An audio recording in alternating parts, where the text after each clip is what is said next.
Hi, I'm Rachel. And I'm Matt. Welcome to the Strange and Beautiful Book Club. Deep Cuts. Dune Edition. Try it again.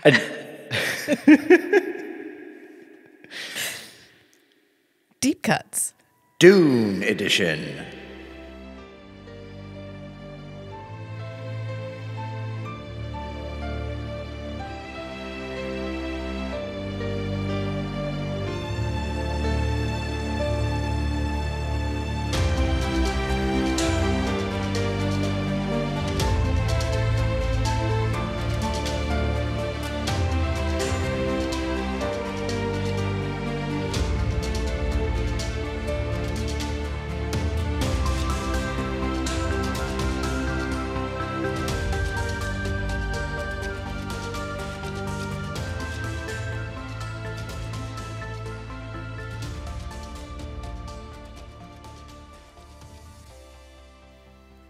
I was doing so well.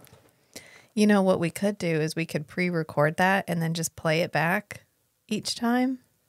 But that wouldn't be any fun. That's not the kind of service we offer here at Strange and Beautiful Book Club. If you want that kind of whatever, professionalism and consistency, I don't know, look elsewhere. What do we look like? We're professional. Presented by Wondery? I don't think so. This podcast is available early and ad-free on Amazon Music. Just kidding. We're not corporate.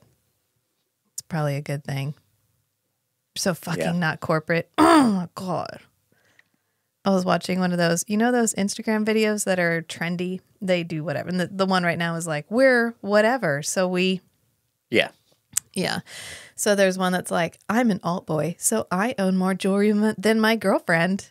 And then he turns to his friend and his friend goes, I'm an alt boy, so I manage my girlfriend's OnlyFans account. And he goes, and they stop and they're like, dude, that's not, we don't. He's like, no, it's cool. It's like a thing. Everybody does. It's fine. It's okay. And he's like, oh, okay, cool. So they go on to the next one. He's like, I'm an alt boy, so I know how to apply eyeliner better than my mom. And then he turns to his friend and his friend goes, I'm an alt boy, so sometimes I kiss my male friends, and if they don't say no homo, I get a little hard. And then they do the, like, come together, like, filming their shoes, like, well, hang on, dude, whoa. He's like, does that really happen to you? And he's like, yeah, man, doesn't that happen to everybody? And he's like, no, man, that's not what happens to everybody. It was so good. I don't remember how that related to, Corporate? We're not corporate, yeah. This doesn't mean we don't want to be corporate. If somebody wants to pay us to do this, that would be fine. And technically, we get paid. Yeah, we get paid $26 a month from Patreon. Thank you, patrons. You too could be a patron.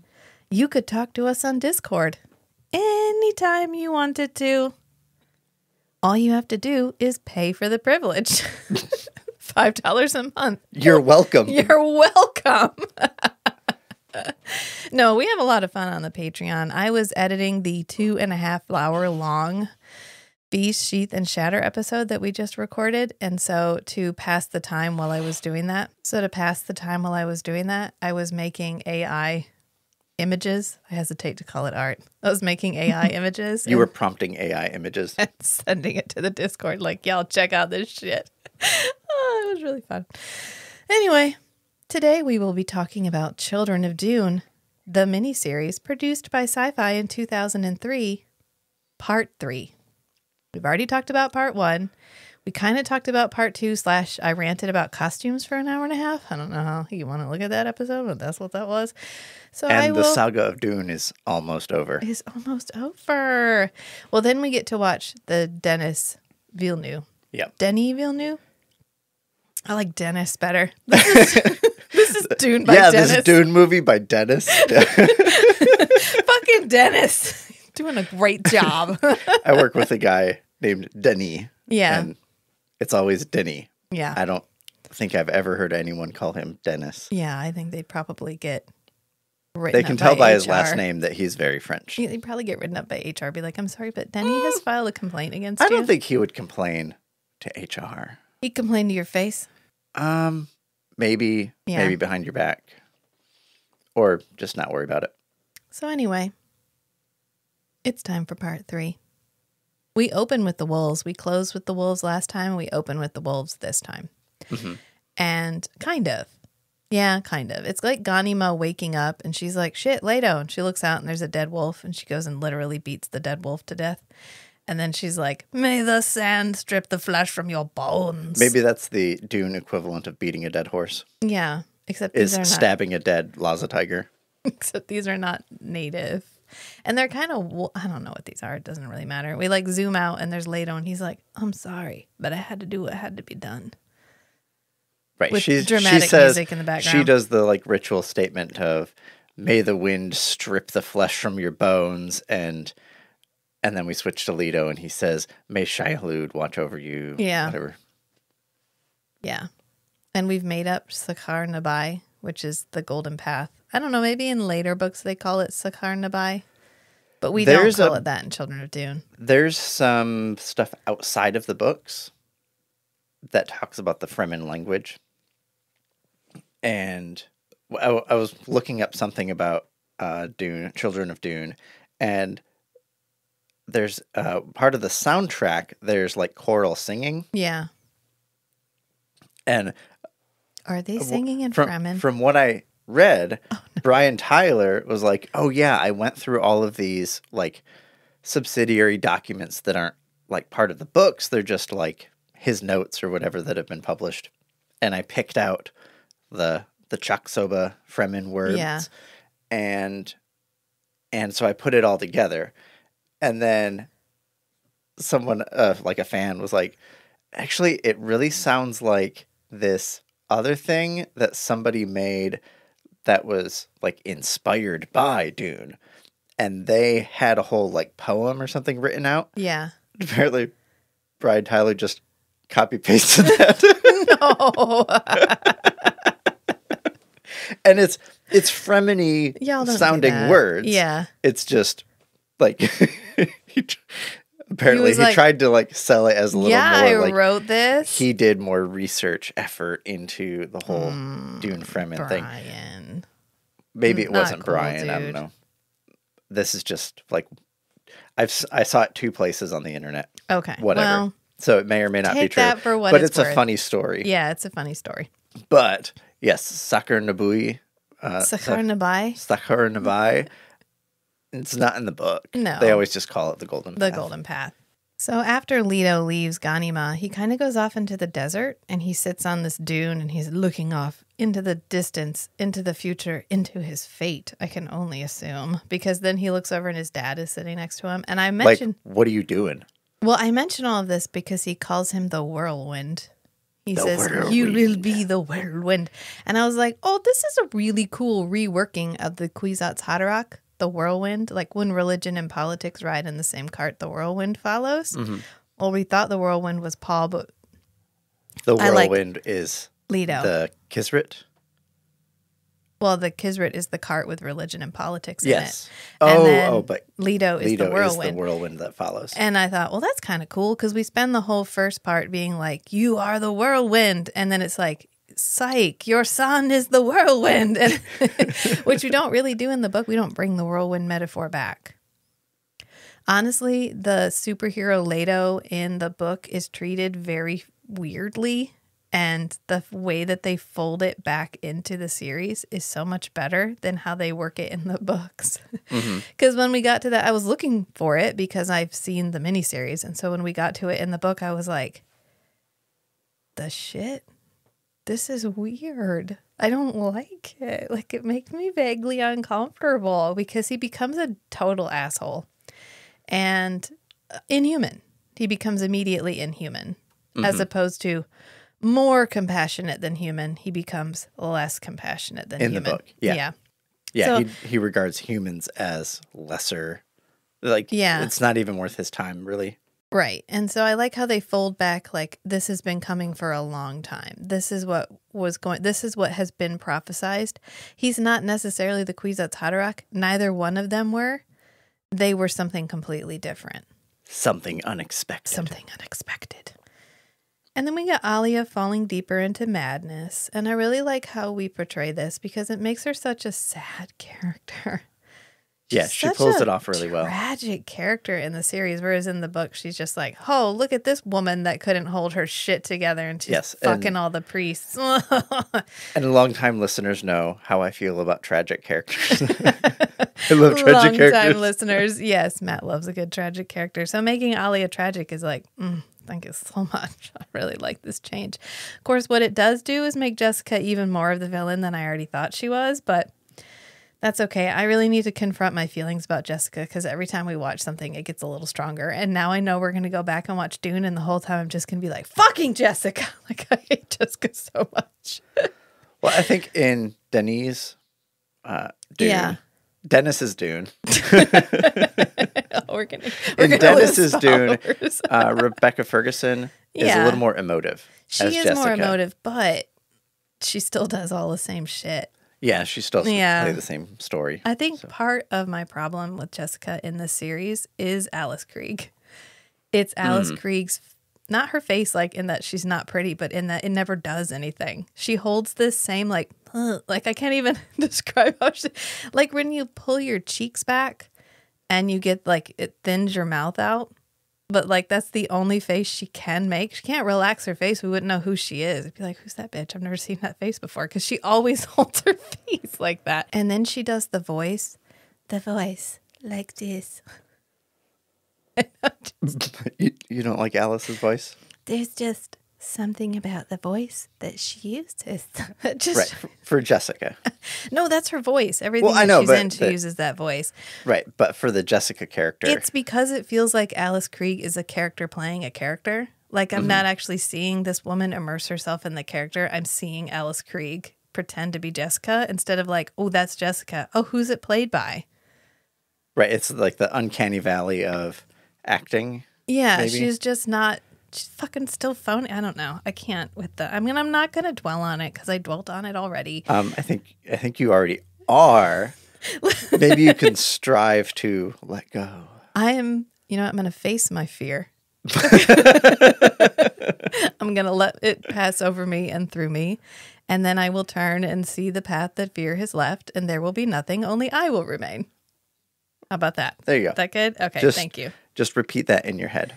Yeah, the mantra, the litany against Alice Krieger, no problem. Okay, so we go into, then we get some more Wensensia and Farad'n because we ended the last episode with Jessica and Duncan are fleeing the planet Arrakis because Alia has made it inhospitable for anybody who might challenge her power.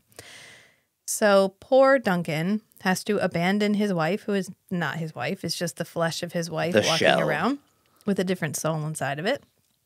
And he takes Lady Jessica to Seleucia Secundus. And so this is when Wensensia and Farad'n being like, do we take them in? And Wensensia is like, can I remind you that she seduced a duke and an entire planet full of Fremen? And then she just fucked off back to Caladan and did not reap the consequences of any of her decisions. She's winning. She's fucking winning. Like, first of all, I admire her, but second of all, I don't want that happening to me. And right, I'm fine as long as her activity is not as long as I'm not in her path. Right. It's cool. It's admirable. She's like a great TV show. I don't want her in my life. I feel like I could learn something from her, but I don't want to get near her. Right. And Farad'n's like, cool, I hear what you're saying, but have you considered that she's already here and we're already implicated for kidnapping her? Maybe we could spin this instead. Like, maybe we frame this as, no, I wanted a Bene Gesserit teacher and we just happened to get assigned Jessica. And when Sensi is like, all right, yeah, you're a little bit smarter than I thought you were. Yeah, we can do that. Yeah, this episode, like Wensensia, this episode is her repeatedly looking at her son thinking, you're more competent than I thought. Which is a nice change for the Wensensia in the book. Because the Wensensia in the book is like, derp, derp, derp. She's just not. She does like a small amount, enough to further the plot, and then that's pretty much it. Mm-hmm. And then this is more of a Wensensia who's like, I admire your strength. I wanted you to be physically strong, but mentally strong is acceptable. Maybe. Maybe. Because there's a part where Farad'n is, he's like, well, I could use a teacher. And like, I've already read all the books in the library and there's nobody else to teach me here. And when Sensi is literally like, don't play the fool. Like, I know how smart you are. And I know you're trying to manipulate me. But I'm going to do what you want. But I'm proud of you. But I just want you to know that I know that you're manipulating me. And you're like, cool. Like, this is a cool scene. This is a cool interaction. This is Susan Sarandon. Susan Sarandon came and conquered this role, which only makes... I will face my fear. I would say Susan Sarandon as Wincentia is like the best in part 3. Yes. In parts 1 and 2, it was kind of Yeah, she's just like a mustache twirling villain, but she doesn't have a mustache to twirl, so she's just twirling her extravagant jewelry for 2 parts, and then the third part, it's like, all right, fine, now I finally I get to bloom the way I want to bloom. And I know I promised that I wasn't going to talk about the costumes anymore. I don't think you did. I promised myself that I wasn't going to talk about the costumes anymore. I just have like one more thing that I want to say. And it's, could we have watched Dune Part 1? Could we have watched like the first Dune, the Dune miniseries from 2000, and maybe just used the same knife sheaths that they used in Dune 2000? Because these knife sheaths suck. They suck so fucking bad. And I don't know why it bothers me so much. And you know what it is? It's because like Ghanima stabs that wolf. And we kind of see the wrap up of it right here. But she stands up and she puts her knife in her sheath. And her knife is like 18 inches long. A knife that long should not have this type of sheath. It's centered on the front of her thigh. And as soon as she puts the knife in, the handle is heavier than the blade. So it tips the whole blade sideways. And it ends up like hitting her in the crotch. Probably because the blade is like rubber or something. And the handle is more substantial. And in order to draw their blade, they all have to grab the bottom of their sheath and then pull their knife. So none of them can pull their knife one-handed. This is supposed to be a warrior, people. Strap that shit to their thigh. Strap it to their thigh. Like, think Han Solo. Yes, Han Solo's gun holster is both around on his belt and just above his knee. So he doesn't have to use 2 hands. He doesn't have to hold the holster down. In the Han Solo books, they talk about it a lot. Yeah. The Han Solo holster, and it's like a speed holster. Yeah. And he's known for being a quick draw. Yeah. Because you let your hand hang down at your side, and where your hand hits your thigh, that's where the handle should be. These are supposed to be a warrior people. You are given a Chris knife. It is yours for life, and when you die, your Chris knife dissolves. This knife is with you from birth until death. It is part of you. It should have a nice sheath. Could we have put a little bit of thought into the sheath? And then, you know what? I'm done now. That's all I wanted to say about it. And now I'm done.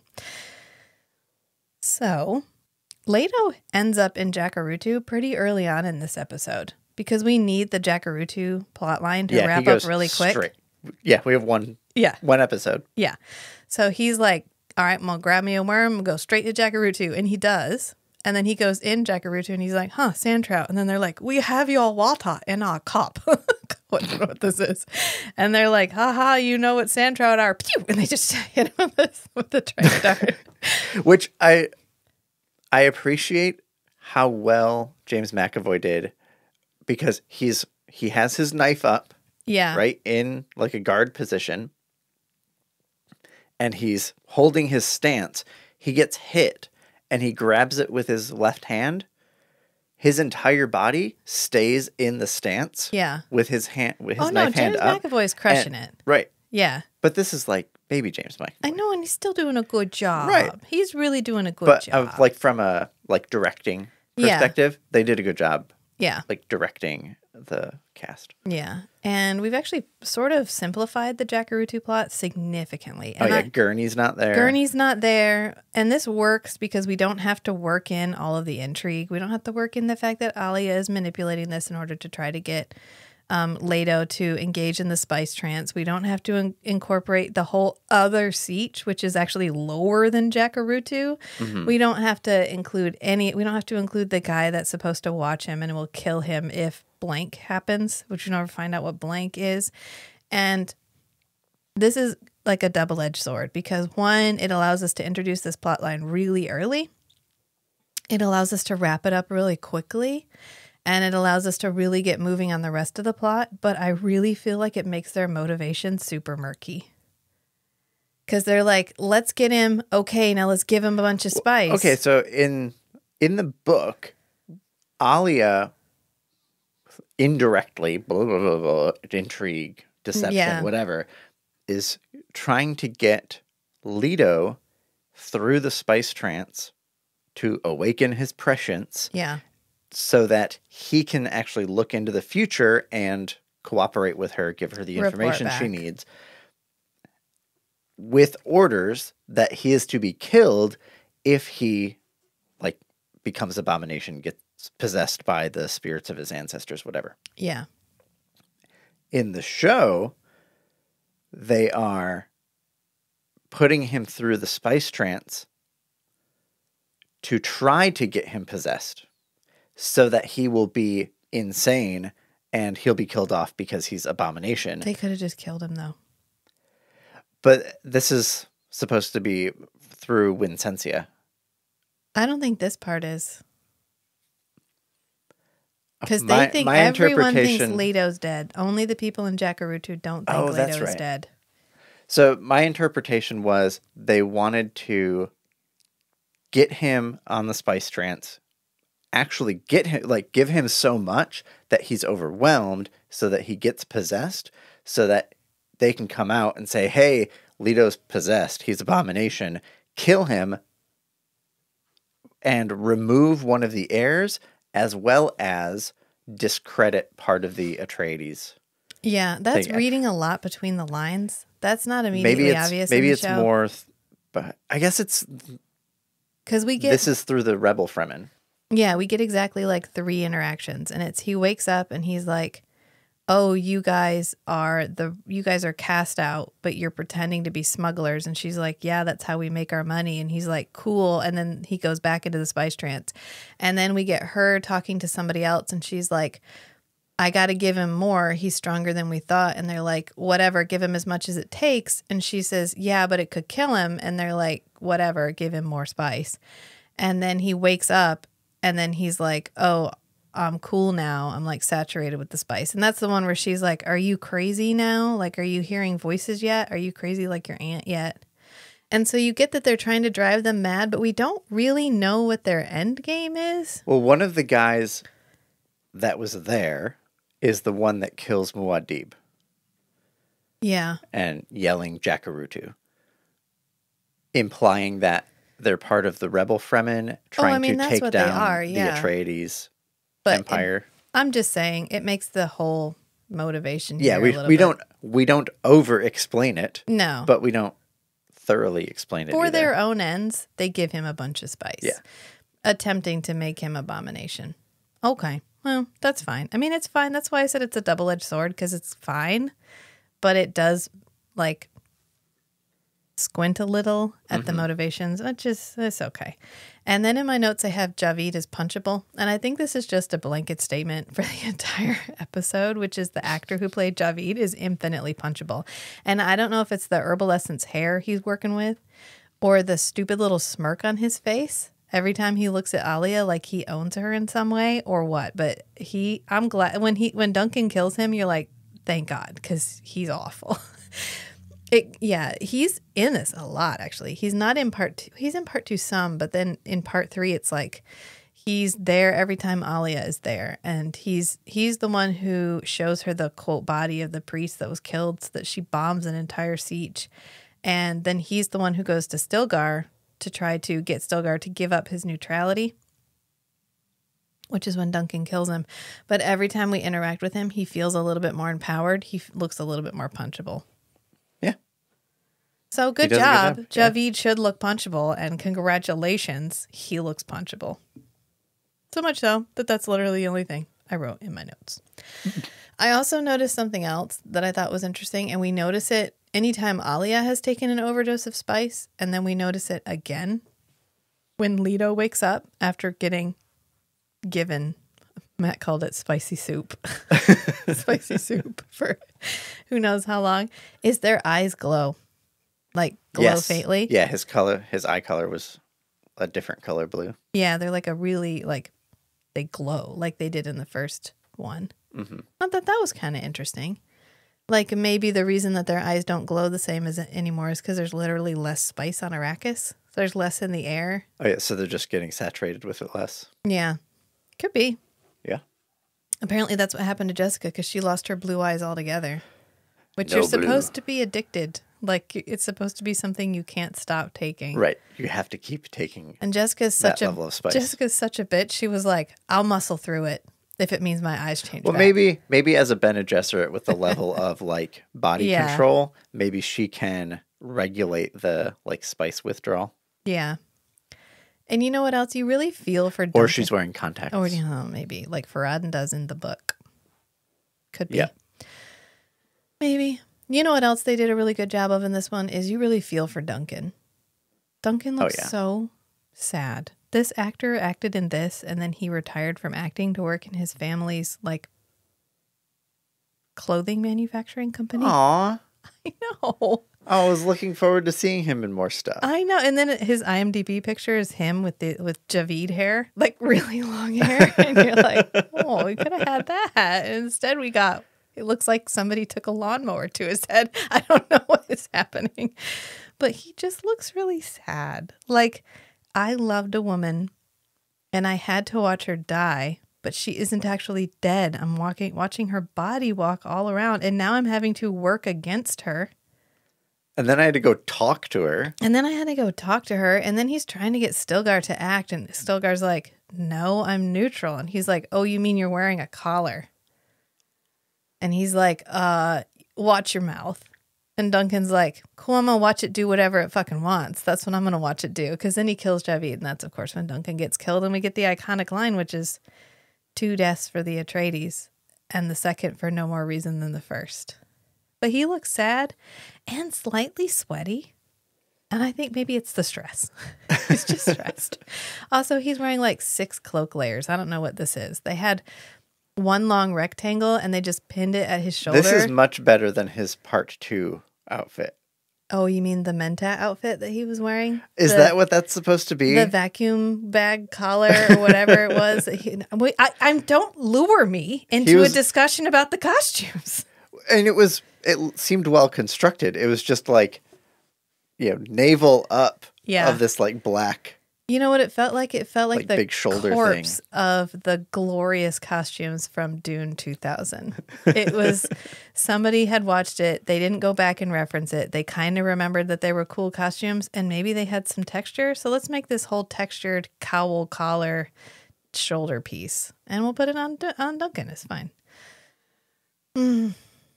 I was thumbing through our copy of like the behind the scenes, how the secrets of Syfy's Dune, our making of book, and they have a whole bunch of stills. And I was looking at Julie Cox's costumes from the first miniseries, and I was just like, oh shit! Like some of her dresses are just okay. You did that.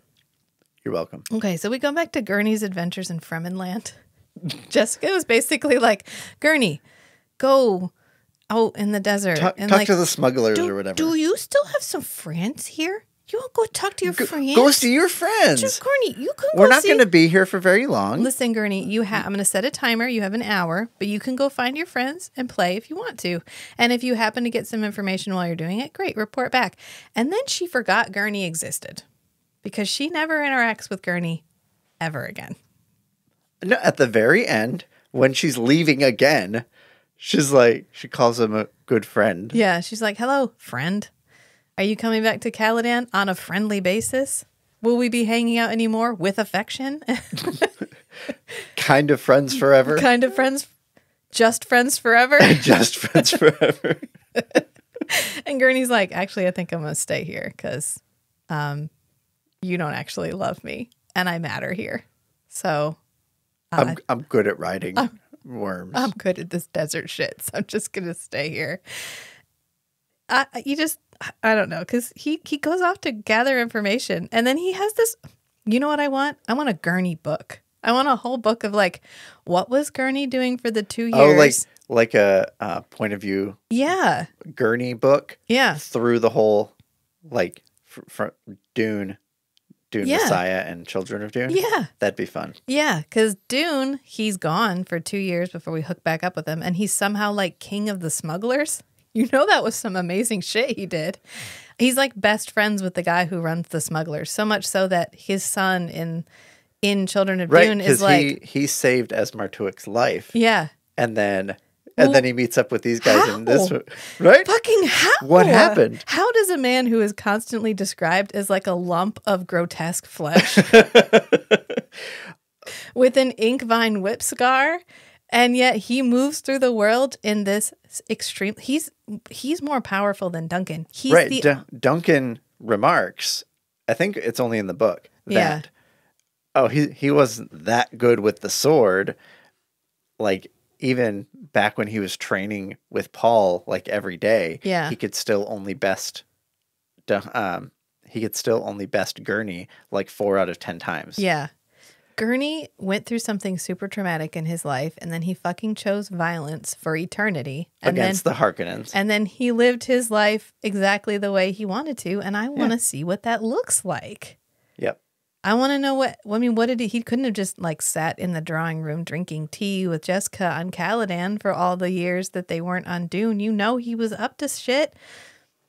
Anyway, I like Gurney. I think he's a cool character. He's an even cooler character in this. And it really feels like you missed out on all the best parts, because we get that scene where he's somehow hooked up with the rebel Fremen, because he's out looking for information, and they're like, then we'll make sure he buys the right information. And so they hook up with him, and they're leading him around. And finally he's like, you know what, actually, I don't think you guys have my best interest in mind. So he gets ready to leave, and they're like, we can't let you leave. Death to the Atreides. The Atreides fucking sucks. And he's like, say that again to my face. And then he beats the guy up. And then the next time we meet up with him, he's riding a worm across the desert. What the fuck happened in between? I want to know. You know, he was like, he just showed up with that guy's knife, and he was like, sorry, y'all. Shouldn't have tricked me into thinking you were on my side, because now I'm going to straight up murder you all. And it was probably really cool, and we didn't get to see it.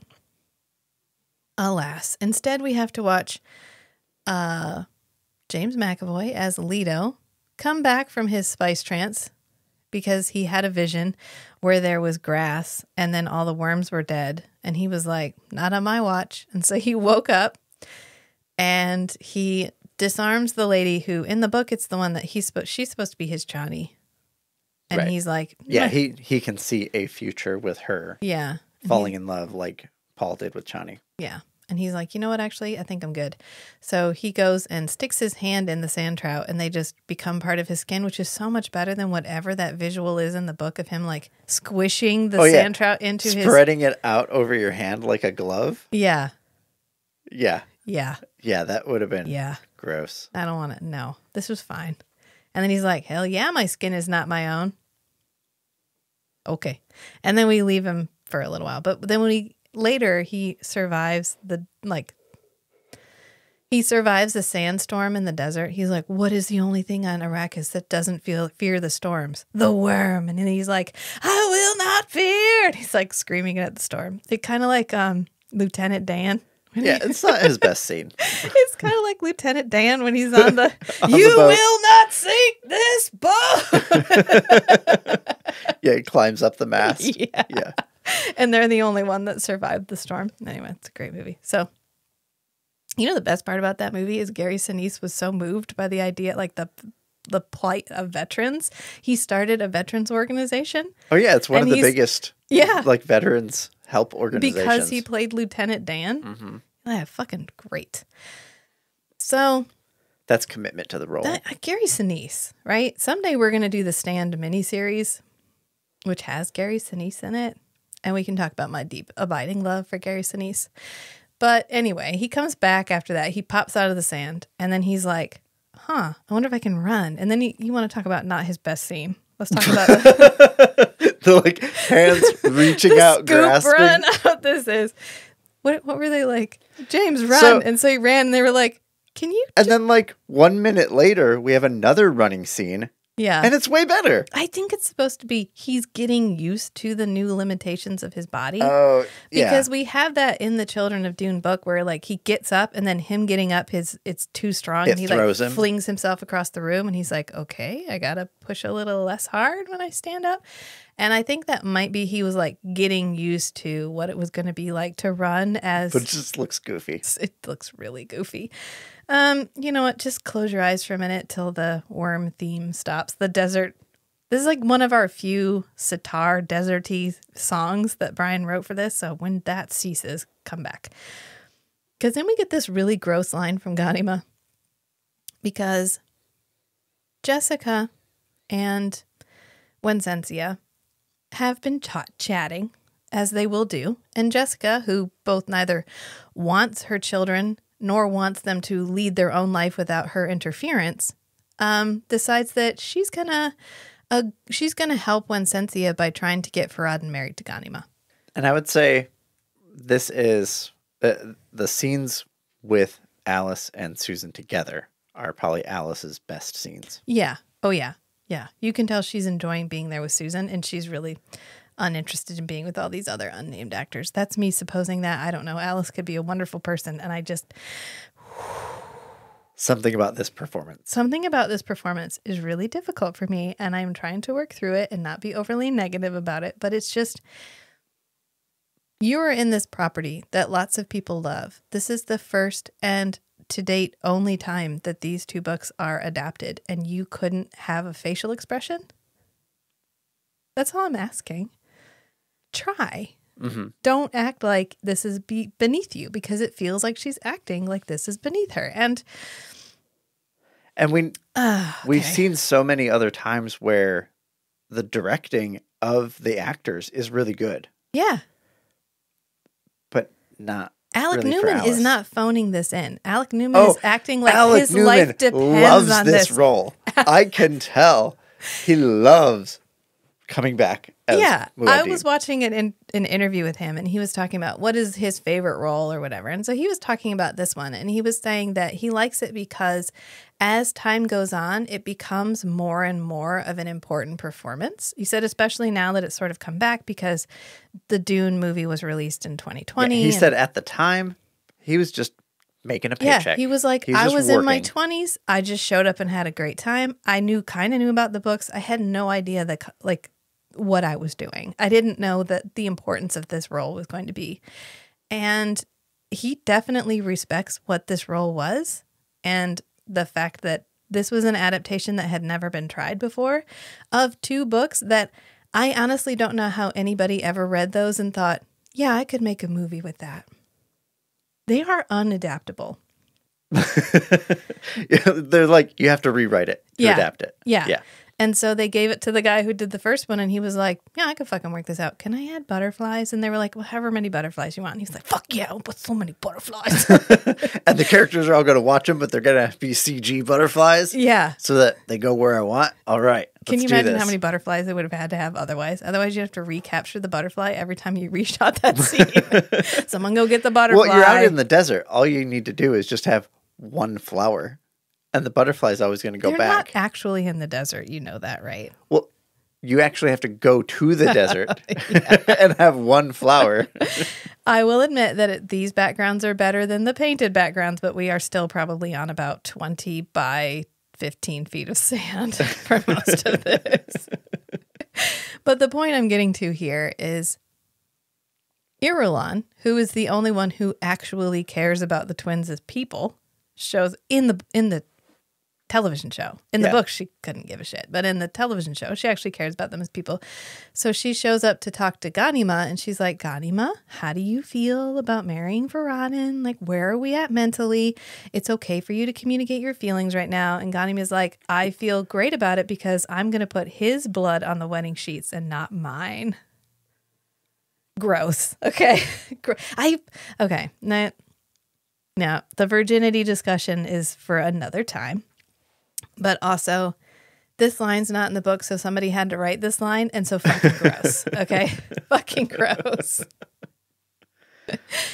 I'm glad she's not a 9-year-old actor. They could have added some some filler, some padding around that dialogue, because I think that would have been a good line if you are trying to convey the multitude of like memories Yeah. of full lives of like strong independent women that she has in her head, and for her to be like, oh yeah, on the wedding night, instead of my blood getting on the mattress or on the bedding, it's going to be his because I'm going to fucking kill him. Yeah. We could have done with some reminding that they are also preborn. Yeah. We got some in part 2, but we didn't get any in this one. Just a couple of like the Alio whispers. Right. And I think in the books, most of the times when it comes up, like the character has to remind everybody that they're preborn is with Ghanima. Because, oh, a 9-year-old girl, oh, aren't you so cute? Yeah. And Ghanima's always like, fucking stop it. I am not a child. Yeah. But when you make her 18 and she acts like she's mature, you're like, okay, she's a mature 18-year-old. Right. So we could have done with some reminding. It's fine. That's a very minor nitpick. Like I don't really have a feeling about that. It's just like it's a nuance that didn't necessarily need to be there. Right. We could have done more with Ghanima instead of just like Ganima's happy with Leto and she's just angry and murdery when he's not around. So like, thank God he comes back because otherwise she's hangry like all the time. So that's fine. But that was a gross line. And I just want it noted for the record that gross. And then we get, and I can't even, the part where the preacher and Leto finally get together. I love Alec Newman, like a lot. I went on a bit of an Alec Newman deep dive. I found you found his Instagram? I did find his Instagram, which he loves his daughter and it's so cute. Sorry. But then I found his unaired pilot for when he was going to be Barnabas Collins in a Dark Shadows reboot.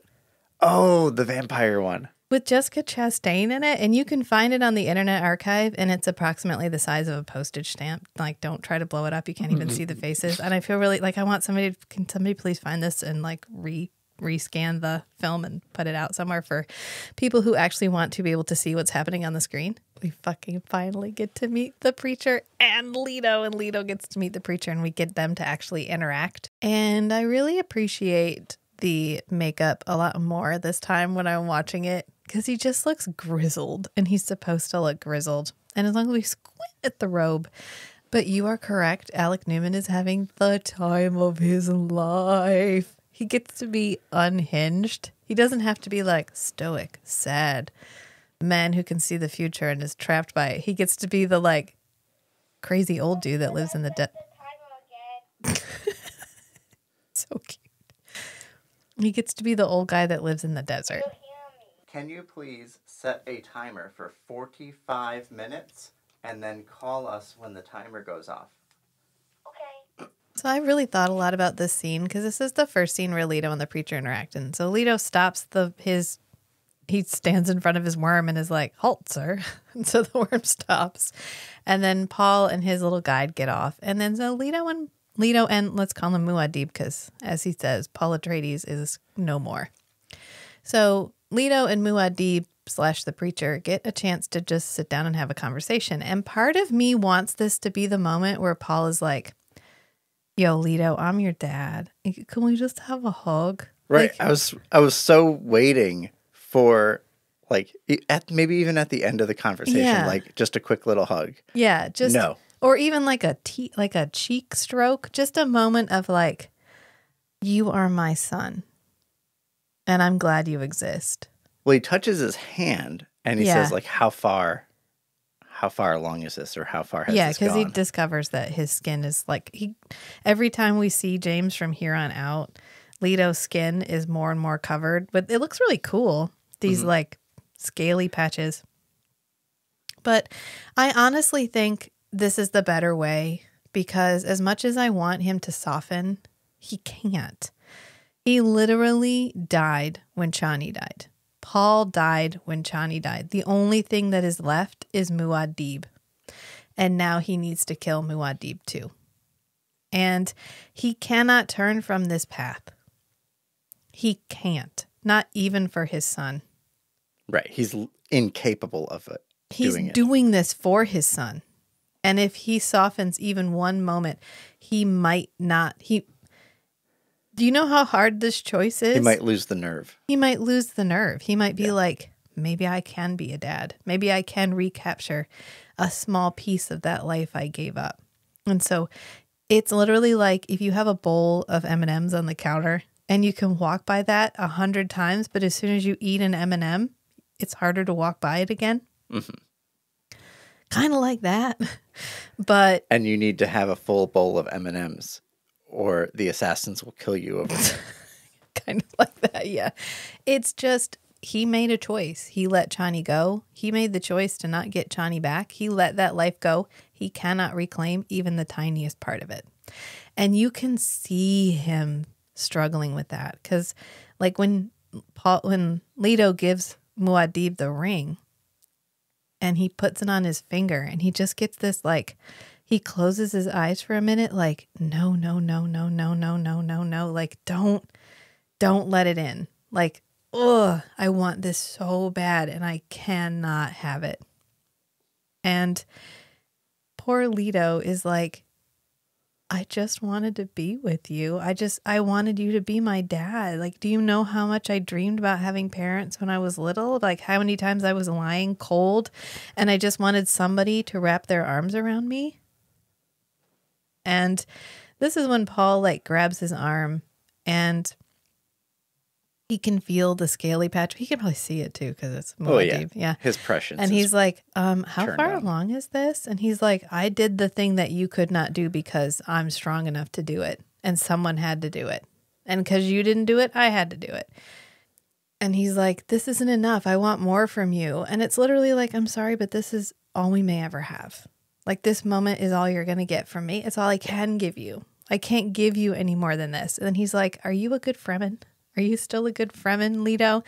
And Leto tells his dad, like, yeah, I'm a good Fremen. He's like, okay, will you let me die? Right, because Paul Muad'Dib got captured by the Jakarutans. Yeah. And forced through the spice trance to like reactivate his prescience and whatever. Yeah. But he's basically been kind of their prisoner since then. Yeah. He's been under their thumb. And he just wants to go die. Yeah. He wants to be gone. Yeah. But every time he's tried to do that, there's been somebody there to stop him. Right. And we can't let this moment pass without covering Alec Newman's hiss. Because he and Leto are back and forth. You know, Leto's like, listen, I chose the thing you couldn't choose. And Muad'Dib's like, I was a victim of the things that I could not choose. What the fuck are you doing? And Leto's like, I am making a future free from profits. I'm making a future that is open and no one can see it because no one should see the future. The future should be a surprise. And Alec Newman literally goes, Muad'Dib, and it works so well. Oh my God, you're just like, he is so into that moment. I wonder if that was spontaneous or if that was directed. If it was just like, he literally was feeling the anger so much in that moment. He was just like, because there's a part later where he like bares his teeth at the priests. Oh, yeah. And you're like, oh, he was so... And the whole rant at the top of the stairs, he's just spraying spit. Yes, he's so fucking into. That's why I'm like, God, couldn't everyone else have given 150%, please? Like, he's acting through these prosthetics too. So he's got this like grizzled forehead on, right? And must be cheek because there's a part later where after he gets big stabbed, pock marks and stuff. Well, he gets stabbed and like part of the cheek prosthetic is peeled off and actually pokes him in the eye. I think that's why he closes his one eye. But so he's got cheek ones. He's acting through all of this. Plus he has like shit on his teeth to make them look yellow and nasty. And then he does the every time he does it, it makes me so happy inside. But then he's like, okay, so we've covered all of this. We've yelled at each other. I hissed at you. I can't be your dad. You don't know how badly I want to be your dad, but I can't be your dad. So can I go die now? And Leto's like, no. Which is exactly why Paul can't soften. Not yet. Well, it's exactly why he can't soften because it's like, you want me as much as anybody wants me, which is just as a pawn. I'm a pawn for everyone. Yeah, I think Leto wants him for both. Yeah. Like, he really, really does want his dad. In the show. Yes. Yeah. In the miniseries. Yeah. In the miniseries. In the book, it's In the book, he's psychopath. a superhuman loins. machine. Without loins. Yeah. And, but Leto also needs to use the symbol of Muad'Dib Yeah. for his purposes. Use being the Yes. operative word here. Again, Paul He is wants used. his dad, but he needs Muad'Dib Yeah. for politics. For politics. Yeah. Because he needs him for this last act of character assassination. He needs him to be there to be destroyed so that Muad'Dib will finally be destroyed. And poor Paul Muad'Dib is just like, okay, cool. One more act. Let's do this.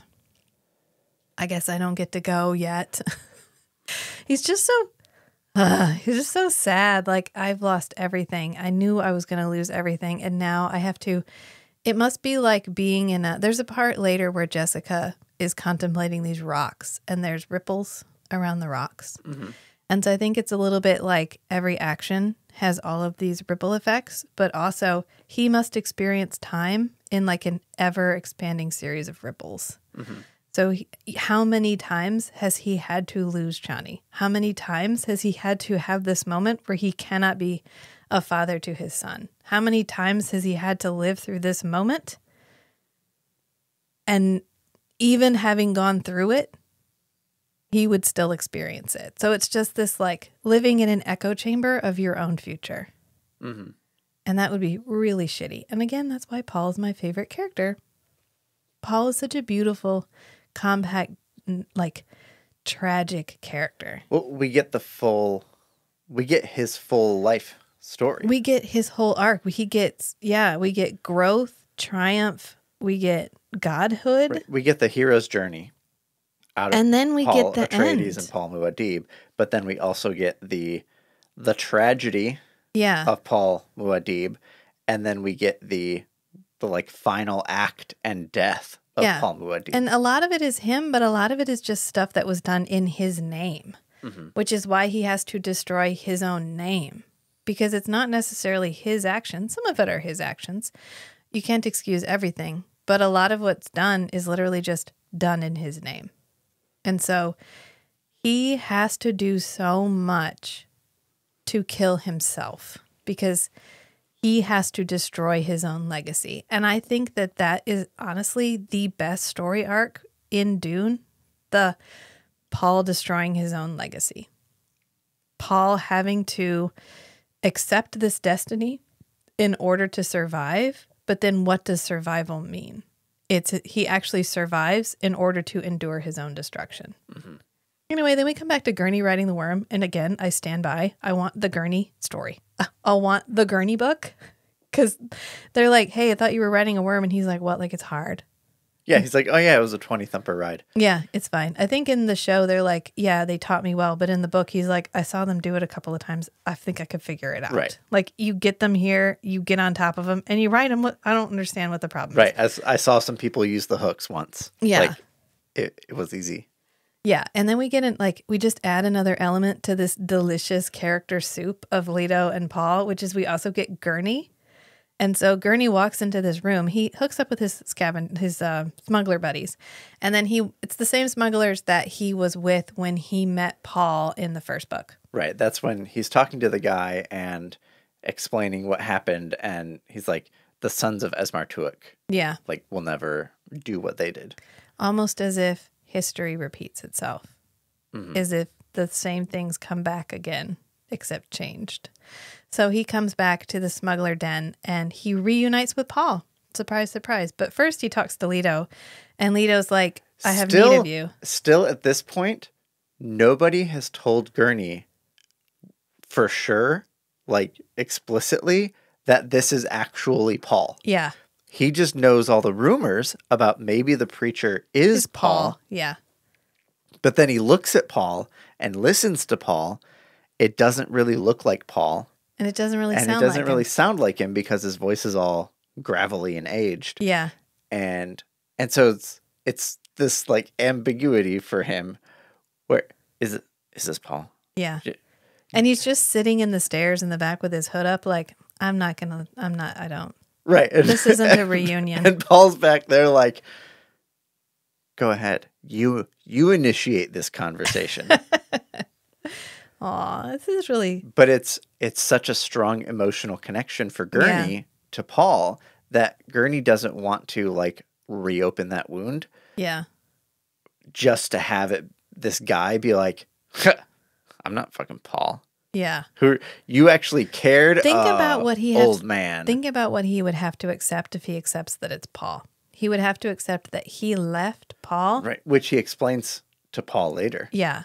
And that he left him to his fate and he wasn't there to help him. Because the one person, besides Duncan, although later Duncan kind of becomes a pawn against him, but the one person in Paul's life who neither used him nor was used against him, I guess. Right, who is literally just a mentor. In the book, we have the whole scene where he's the one who gives him the spice because he thinks Jessica wants him to do it. But let's just disregard the book. In the miniseries, Gurney is the one person who was never used against him and who has never used him.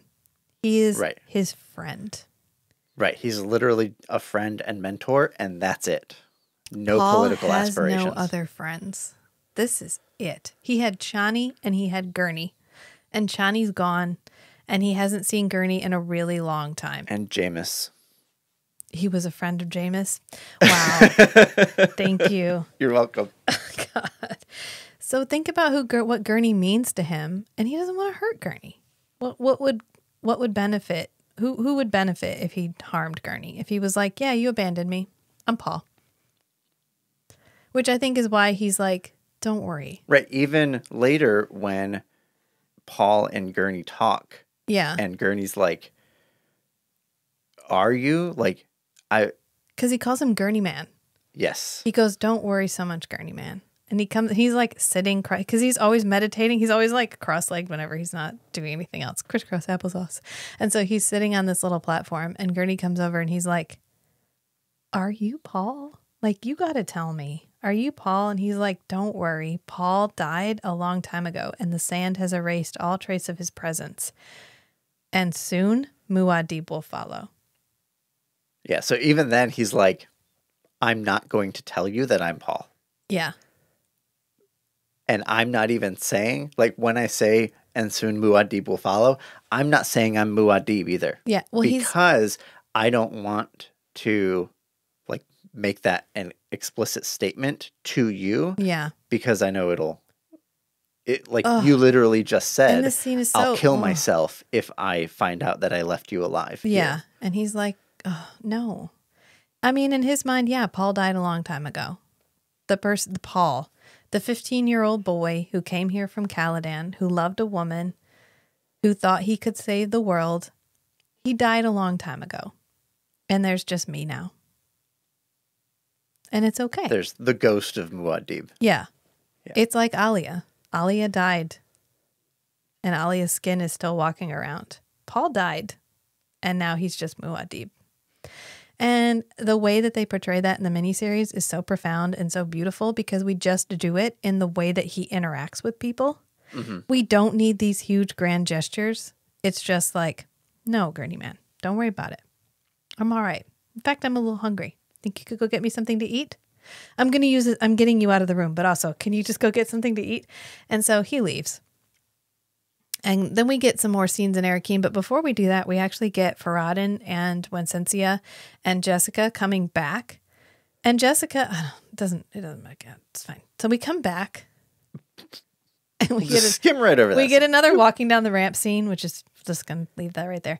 And then this part is really interesting because we just take a giant brushstroke and go, all the plot right here. Like, all the, like, when Wencencia getting banned, Farad'n getting in with Ghanima, Jessica coming back to Arrakis, all of that probably took like 60 pages or 70 pages in the book. They're just like, let's all do that right now. In on one these scene. stats, like right now. Because they get off, they walk up, and Farad'n's like, yeah, like my mom said, like, we're really sorry that Leto died. Oh, and by the way, I'm sorry because it's my mom who killed them. Who tried to kill you. And Ali is like, I'm sorry, what? And Faradin's like, yep, she did it. Mm-hmm. And this is when Gandhi's like, hang on, were you a part of it? And Faradin's like, no. This portrays Faradin as a much better, more interesting character than in the book. He's a much more like, he says, you have done things in my name that I find extremely distasteful. So it's another moment of a son actually standing up to his mother and saying, I don't want you to use me like that. Yeah. Which is what Paul couldn't do to Jessica, but Faradin does to Wincentia. And she actually calls him an insolent bastard. And he goes, ooh, let's not discuss your weaknesses, shall we, mother? That's a pretty good line. Yeah, that's a good line. And then when Wincentia walks up to Jessica and she's like, isn't it interesting? Because Alia is like, you're banished into the outer darkness. Go off and die a lonely death. And when Wincentia is like, well, okay, checkmate. So she walks up to Faradin and she's like, you're better at this than I thought. And I appreciate that. Yeah. You're more of a man than I ever thought you were. Yeah. I'm proud of you. Yeah. And she walks up to Good job, Jessica son. and she says, isn't it interesting how the sins of the mother bloom in the children they bear? You're like, oh, wow. That's interesting because this was a twist. It's almost the same Jessica Paul story where Jessica was manipulating Paul for her own gain. Mm-hmm. Except Faradin wouldn't let his mother do it. And in her mind, for her son's benefit too. Yeah. But mostly for hers. Yeah. Yeah. And then we get this whole Stilgar is like, we ride to war. He's like, Alia has run back to Arakeen where she is vulnerable. It's just, I'm like, I can't. This scene it's fine. The funniest part is when they're on the worms and it's supposed to be this, there's a swell of music, there's banners, there's an army on the worms, and Stilgar's hundreds of thousands of dollars of CG. Yeah, and Stilgar's like, wah! Like screaming, and then they're like, oh yeah, it's gonna take. They're 3 days away. They're 3 days. They're 3 days away. I was like, excuse me, you gotta Stilgar. pace your intensity, Stilgar. Yeah. You don't scream like that till you're like an hour away, maybe. I don't know. And then Alia has the stupidest looking binoculars I've ever seen in my life. It's like they got remember when movies used to come out and they would have themed products from the movies like Matrix style sunglasses, or I used to have the ring from the Phantom with the skull on it, the Billy Zane movie. I got it at like a grocery store or something. But anyway, it's like they got some remaindered Matrix sunglasses and they glued them on whatever this is binoculars and put a whisk over top of it. They are so bad. They are so science fiction. I just can't with them. They're just, anyway. We had such good, what happened to the props from the first one? Right. You could have just brought those back. It's fine. Anyway, it doesn't matter. We're just going to, I'm done with Stilgar because I can't with this Stilgar. And I get where they're going. Stilgar has finally found his gumption and he's going to defeat Alia. And Alia is like, well, that's cool. Can somebody call me when he gets within like 12 hours and then we'll deal with this? I got a wedding to plan. And so she leaves. And this is when we get the Gurney Man scene. And it's so sweet because he's like, who are you? And Paul / Muad'Dib, mostly Muad'Dib at this point. Muad'Dib is like, who I am doesn't matter. And Gurney goes, it matters to me. You're like, oh my God, like stab me right in the chest. That is so, such a good scene. And this is when he tells him Paul Atreides is no more and soon Muad'Dib will follow. So you don't need to feel bad. You didn't leave me. I was already dead. I really like in the book, Muad'Dib and Gurney don't really interact. Right. And so, but I really like that they got just a scene where they can chat and Gurney can have some kind of closure. Right. And Muad'Dib also gets to have some kind of closure about Gurney. Yeah, he gets to have a last moment with his friend. Mm-hmm. Because then we cut to Ghanima getting dressed for her wedding or getting fit for her wedding, and she's holding She's this just knife. brandishing a knife the whole time. Ma'am, can you please put the knife down? Ma'am, you're making the fitters nervous. Ma'am, can you please put the knife down? But this is when Leto shows up, And she get this really sweet scene where she's happy to see him and she touches his new skin and it's kind of cool. And she's just like, this is a really cute, like twins, best friends reuniting, like best friends club getting back together again. And it's really cute. And Matt was like, there's a scene where she bites her lip. And so I made a crack like, oh, are we still like genetically related? Like how genetically related are we still? And Matt goes, they're doing a good job of conveying so they're doing a really good job conveying like this, twin sibling like intimacy. Yeah. Where they've literally known each other their whole lives.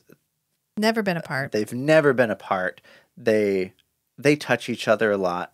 Like they hug, they kiss each other. It's a very casual familial intimacy. Yeah. But then she's like stroking his arm and bites her lip. Yeah. And it's like, that feels a little weird. Yeah. And Matt was like, I wonder how far down the scales have gone. And I said, you know what? There's actually very little loins in this. And I'm really disappointed that we are the word loins appears in the book. And I'm really disappointed about how unfaithful we've been to the source material regarding his loins. Okay. So I word searched the book. The word loins shows up 7 times in the book. Okay, that's 7 times. And the word 6 loins times too many. shows up 0 times in the miniseries. Where's my fucking loins? Okay, I need to know about his loins. He needs to have feelings in his loins. He needs to lose touch with his loins, like lose the bits in his loins. There's just not enough loins, that's all I'm saying. And then we come back because Muad'Dib has actually gotten Gurney to leave so he can have a motherfucking temper tantrum in the market square, which is very Jesus of him, honestly, overturning all these tables. Yeah. And he's like, you'll all be covered with sand. And he's just tossing everything around. Then he just stops and he turns. And it looks like he stops and looks at one of the like portraits. Yeah. That's up. And in my mind, it's a portrait of Chani. Oh, it could be. Oh, that's my fan canon. You're just throwing that one. Wow. Okay. Is that he's raging through the marketplace. I had so many feelings. At all these religious icons that people are selling and like making profit on. Like literally his image and his family's images. Yeah. He's overturning the money changers in the temple. Yeah. And then he gets to a portrait of Chani and he stops. Yeah. And then he's like, fuck. He's like, nope, I know where I got to go. So he turns and starts heading. He's supposed to be blind. He could at least kind of pretend to be blind because they're all like, Muad'Dib. Right. Muad'Dib. So Leto has brought them here. Yeah. As part of this plan to like finish taking down Alia. And he's probably like, okay, Gurney and Preacher, just lay low. Like, don't make a scene. Just, we need to stay hidden for a little while I go prepare some things. I'm going to go talk to Ghanima. Yeah. I'm going to sneak in, whatever. I'll do my thing. You guys just keep it quiet. Don't get in any trouble. And I'll be back, and then we can execute the plan. And while he's off talking to Ghanima, Paul's like, those fucking heretics. Well, it's probably more like, well, if I'm going out, I'm going down. I'm going out the way I lived. And that's go giving big a speech. Or go home. And that's giving a speech in front of people. That's what I'm going to go out to. Yeah, go big or go home. And so he ends up heading towards Alia's temple. And he has all these people following him who are like, Muad'Dib. Because after he was storming through the marketplace. Yeah, lots of people are like, oh, I think that might be Paul. Right, because the rumors are saying that the preacher is Muad'Dib. Right. And he's not doing anything that would dissuade them. Right. Except he's not confirming. No, neither confirm nor deny is his platform for this. Yeah. So he goes to Alia's temple and they've heard that he's there and that he's on a rampage. And so they are not harming him, but they have blocked off the temple. There's a line of priests outside the door. So he goes up the stairs, which again, he's supposed to be blind. He just walks up these stairs. Like fucking pretend a little bit, Paul. Okay. Like, dig deep. And so because he doesn't have a guide anymore who used to be his like, see, I'm blind, I have a guide, but his guide got killed. Right, and this scene in the book, isn't Leto there as his guide? Yeah, I think so. Yeah. Because Leto's a dick in the book. Yeah. Yeah. So he goes up the stairs and he bares his teeth at the priest. He just like, stares at the guards for a minute and then he like lifts his head up like he's like having a profound thought or like looking at the sky or whatever, and then he just opens his mouth and like lifts his upper lip and shows off his like gnarly teeth. Yeah. Like And then he he's starts laughing. Yeah. Then he starts laughing. And then he turns around and we get his John the Baptist reference, which is, I am the voice from the wilderness. Yeah. And he's like, I'm the voice from the wilderness. And he actually says, I saw a beast in the desert. I beheld a beast in the desert. And the name of the beast was salvation, which is another biblical quote. Mm-hmm. But it's folded really nicely into, yeah, he did see a beast in the desert. And so this, I would say this is probably like the same quote from the Bible, but it's the Orange Catholic Bible. Oh, it could be. And particularly it's like folded into the Missionaria Protectiva mythology that the Bene Gesserit set on Dune, where they took a lot of that, but then put in all the desert references. Yeah. I think so that line in like the Fremen mythology is probably the same as the Bible, where I beheld a beast in the desert. On its head was the word salvation, whatever.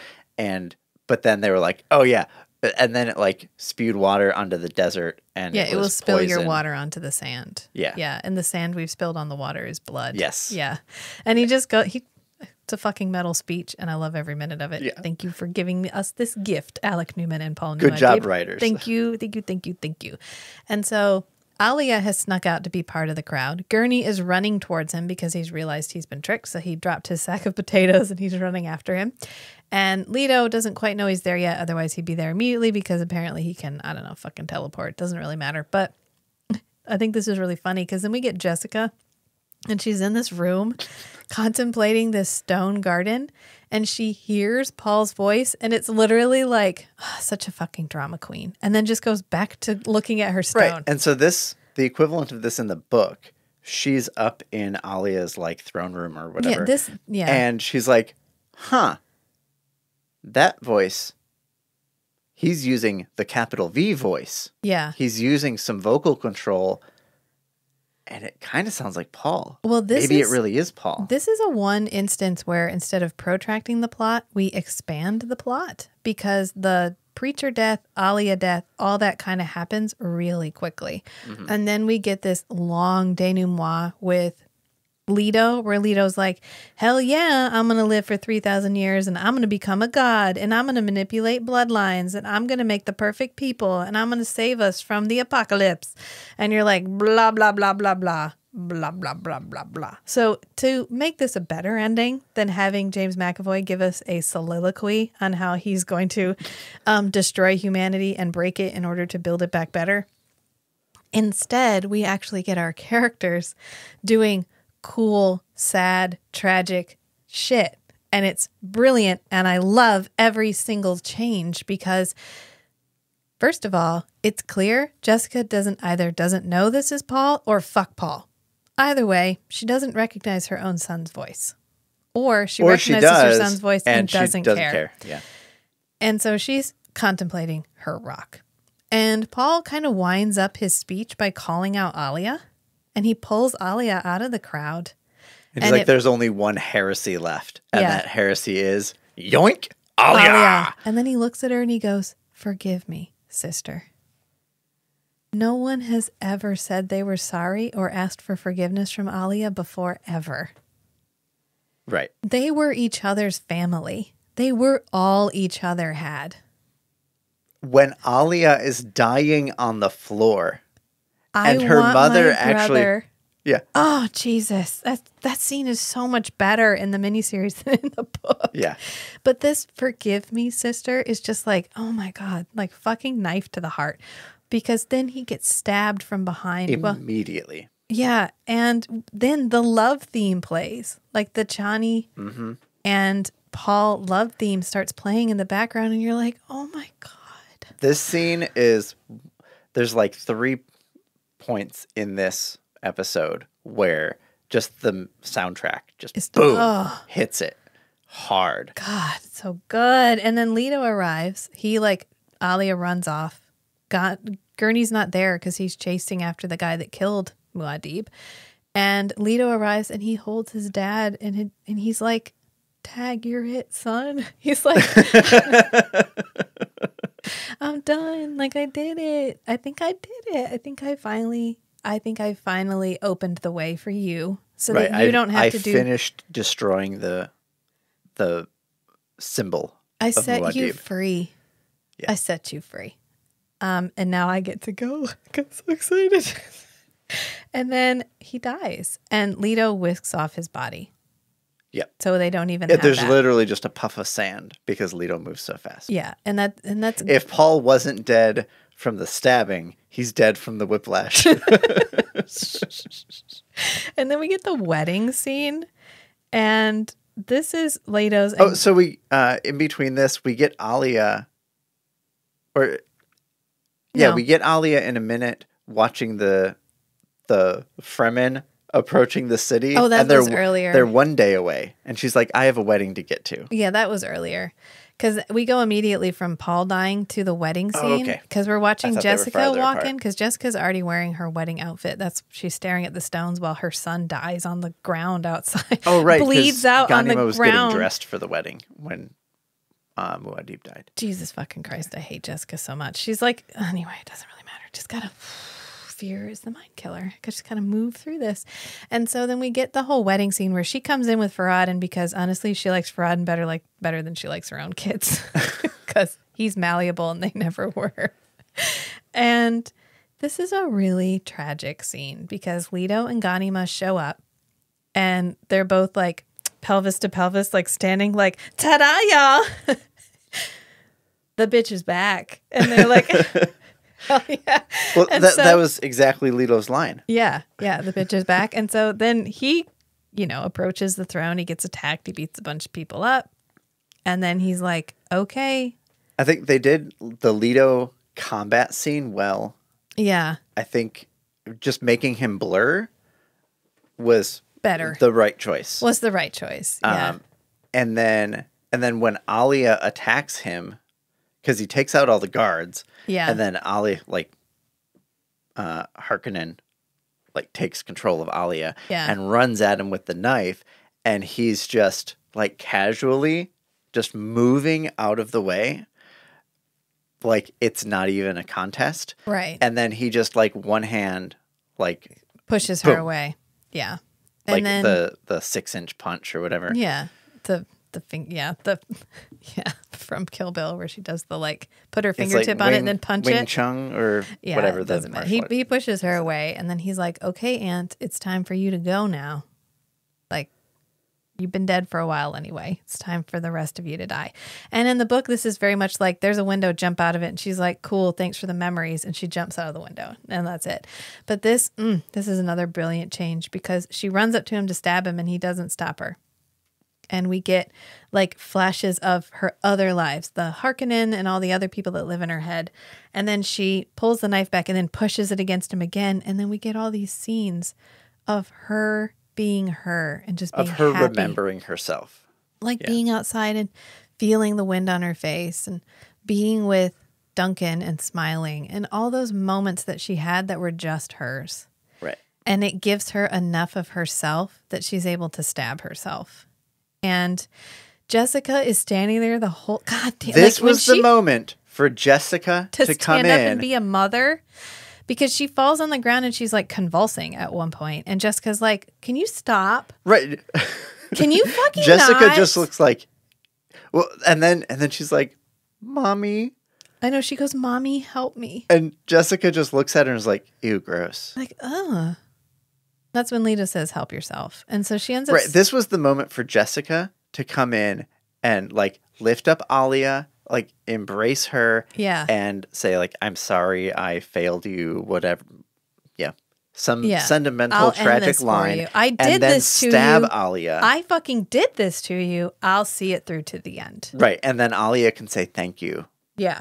for saving me or for ending Instead, this. Alia has to stab herself.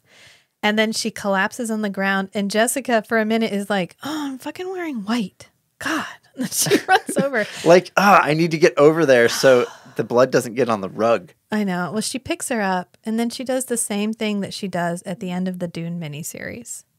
Right. As she where like little tiny girl Alia. little girl Alia touches her finger to her mom's tears and like licks it and then goes, "I want my brother." And then dies. And she kind of looks off and her brother can't come because her brother just died in front of her. There is not a better way to write that scene. Yeah. That is perfection. That series of events where Alia and Paul, who are the two most tragic characters in the whole fugue of Dune, are gone. And it's such a better way to see them off than in the book. And it really highlights Jessica's role and really indifference to what happens to them.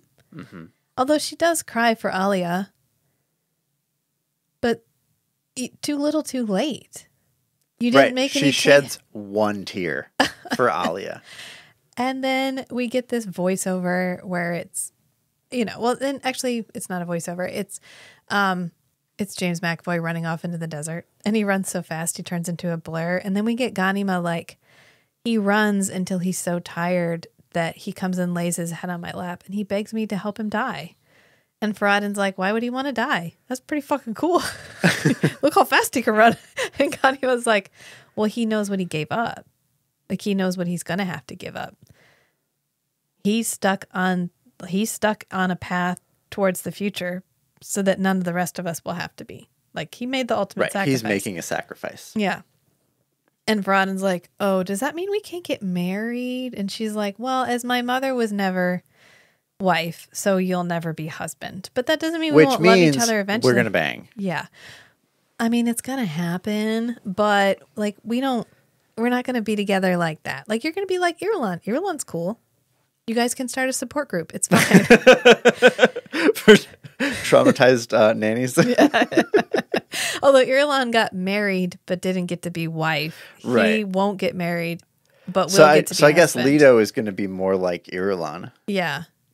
Where he's going to be the non-parental caregiver. Well, we don't talk about how they're going to get married, which is fine. Because there's no way you can translate that to a modern audience of like, no, they're married, but like he doesn't have a dick, so it's perfectly fine, right? Right. There's nothing untoward Look happening. at his loins. There's nothing going on there.